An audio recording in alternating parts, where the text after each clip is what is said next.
जय जय मित्रांनो, मी Deepak Kadam SMS Maharashtra channel मध्ये आपले सहर्ष स्वागत करत आहोत. मित्रांनो, 29 ऑगस्ट रोजी मनोजदादा जरांगे पाटील हे मुंबईला जात आहेत. मराठ्यांना ओबीसीतून आरक्षण मिळावे, सगळी सोयरीची अंमलबजावणी करावी यासाठी त्यांनी आमरण उपोषणाचा निर्णय घेतला आहे आणि सलग 7 आमरण उपोषण केल्यामुळे त्यांची तब्येत त्यांना साथ देत नाही. म्हणून त्यांना साथ देण्यासाठी महाराष्ट्रामधील प्रत्येक जिल्ह्यामधील, प्रत्येक तालुक्यामधील, प्रत्येक गावामध्ये चावडी बैठका घेऊन मराठा समाज प्रचंड ताकदीने एकवटत आहे. प्रत्येक जण आपापल्या परीने प्रयत्न करत आहे आणि त्यामध्ये माझा सुद्धा एक छोटासा प्रयत्न करत आहे की आपण डफ वाजवायचा. हा डफ मी मनोजदादाच्या वाढदिवशी म्हणजे 1 ऑगस्ट रोजी घेतला आणि शिकण्याचा प्रयत्न करत आहोत. सध्या यावर मी हे जय जिजाऊ जय शिवराय हे नाव लिहिलं आहे आणि हे बघून माझी लहानी मुलगी आहे, तिनं सुद्धा काहीतरी लिहिण्याचा प्रयत्न केला आहे. अजून तिला अक्षर लिहिता येत नाहीत, परंतु तिच्या एवढं लक्षात आलं की आपले पप्पा या डफाला घेऊन सारखं काहीतरी वाजवण्याचा प्रयत्न करत आहेत आणि गाणं म्हणत आहेत. मित्रांनो, माझा काही आवाज तेवढा चांगला नाहीये आणि मला डफही अजून तेवढा चांगला वाजवता येत नाही, परंतु माझ्या मनामध्ये ओबीसीतून मराठा आरक्षण यासाठीच्या भावना मात्र असल आहेत आणि मला मनोजदादा जरांगे पाटील यांना साथ द्यायचा आहे, म्हणून मी वाटेल ते करायला तयार आहे. तर आज आपल्या समोर सादर करतो एक गीत, अतिशय सुंदर गीत आहे महाकवी वामनदादा कर्डक यांचं, जे की आजच्या मराठा समाजाच्या परिस्थितीवर चपखलपणे बसत आहे, म्हणून ते तुमच्या समोर सादर करत आहे. का बरं? मराठा समाजामध्ये अजून असा बराच मोठा वर्ग आहे जो या आरक्षण लढ्यामध्ये सहभागी झाला नाही.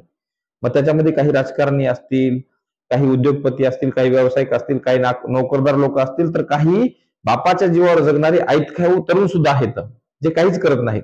अशा सगळ्यांसाठी ह्या वामनदादा कर्डक यांच्या या गीतामधलं प्रत्येक कडवं असं फिट बसतं. ते तुम्ही बारकाईने लक्ष देऊन ऐका आणि माझी विनंती आहे की नंतर मला कळवा कमेंट मध्ये की माझं गीत कसं आहे. आवाज मोडका तोडका आहे मित्रांनो, परंतु भावना मात्र असल आहेत.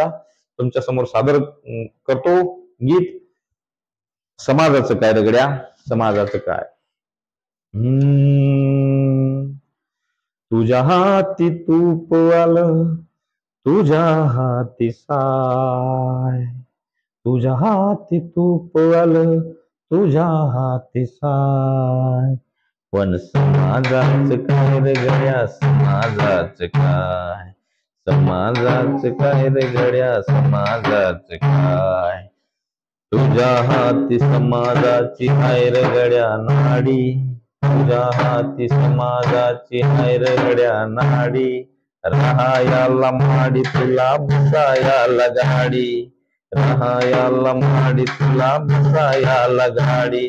अरे सांग तुझा धन्ना असा आहे तरी काय, सांग तुझा धन्ना असा आहे तरी काय. समाजाचं काय रे गड्या, समाजाचं काय, समाजाचं काय रे गड्या, समाजाचं काय. रोज रोज हटेलात जेवता कसे रे, रोज रोज हटेलात जेवता कसे रे, विस्की बियर दारू रोज ढोसता कसे रे, विस्की बियर दारू रोज ढोसता कसे रे. रोज रोज खाता तुम्ही कोंबडीचे पाय, रोज रोज खाता तुम्ही कोंबडीचे पाय. समाजाचं काय रे गड्या, समाजाचं काय, समाजाचं काय रे गड्या, समाजाचं काय.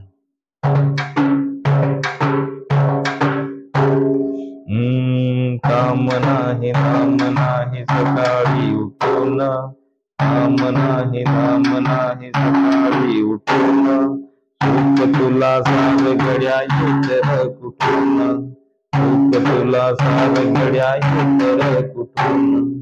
सांग तुझा छंद आहे तरी का, सांग तुझा छंद आहे तरी का. समाजाचं काय रे गड्या, समाजाचं काय, समाजाचं काय रे गड्या, समाजाचं काय.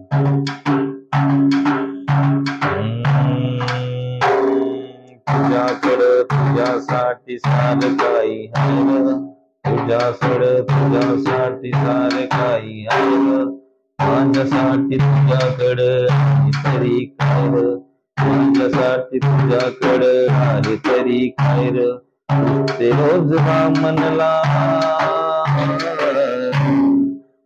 ते रोज म्हणला मामांची मा, ते रोज म्हणला मामांची मा, समाजात काय रे गड्या समाजात काय, समाजात काय रे गड्या समाजात काय. मित्रांनो, अजूनही वेळ गेली नाही. संघर्ष योद्धा मनोजदादा जरांगे पाटील यांच्यासारखा लढवय्या सच्चा नेता, जातीशी प्रामाणिक असलेला आणि 18 पगड जातीतील सर्वांचा विचार करणारा, सर्वांसाठी झटणारा नेता आपल्याला कधीच भेटणार नाही. या नेत्याला आपण जपलं पाहिजेत आणि मनोजदादाला प्रचंड ताकदीने साथ दिली पाहिजेत. यासाठी सर्वांना परत एकदा आवाहन करतो.